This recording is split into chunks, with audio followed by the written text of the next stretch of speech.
Hi everyone, so my name is Grandmaster Daniel Fernandez and today I'm presenting the first part of a two-part series showing weapons against the Caro-Kann for white. So I've previously written a book on the Caro-Kann, which was from Black's perspective and about 5 years before the release of this DVD. And since then there's been all kinds of developments in sidelines from white's perspective that are actually quite dangerous for the Caro-Kann player to face. And so many of them have come up that actually the DVD or video course requires two parts.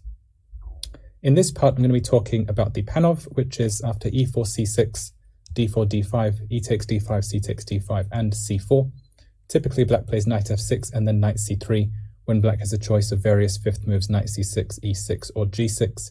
And in my course, I'm going to be advocating after knight c6, knight f3, and then very soon afterwards, c takes d5.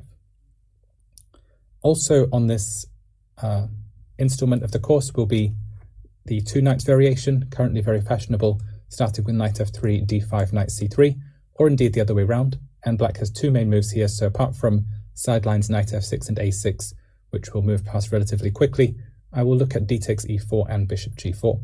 So after bishop g4, h3, white will typically take the bishop pair and then can decide what is going to happen to this f1 bishop. So either it can go g3 and bishop g2, or it can go simply bishop e2.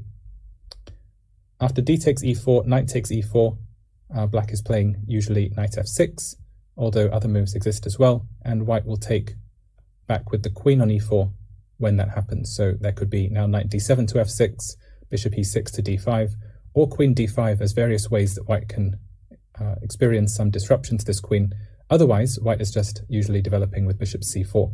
Now there can be some nuances here that mean that knight f3 instead of d4 is a more useful insertion for white compared to the same variation of the classical. Like for example, if we had e4, c6, d4, d5, knight c3, d takes e4, knight takes e4. Let's say knight d7, queen e2, this is a line here as well, but d4 is marginally less useful than knight f3. And making use of the difference on that level is going to be a fundamental part of what happens in the two knight system for white. So that's all for the introduction. Thank you so much for listening to my course, and I hope you gain a lot of wisdom and inspiration and knowledge about the sidelines of the Caro-Kann from it. Thank you.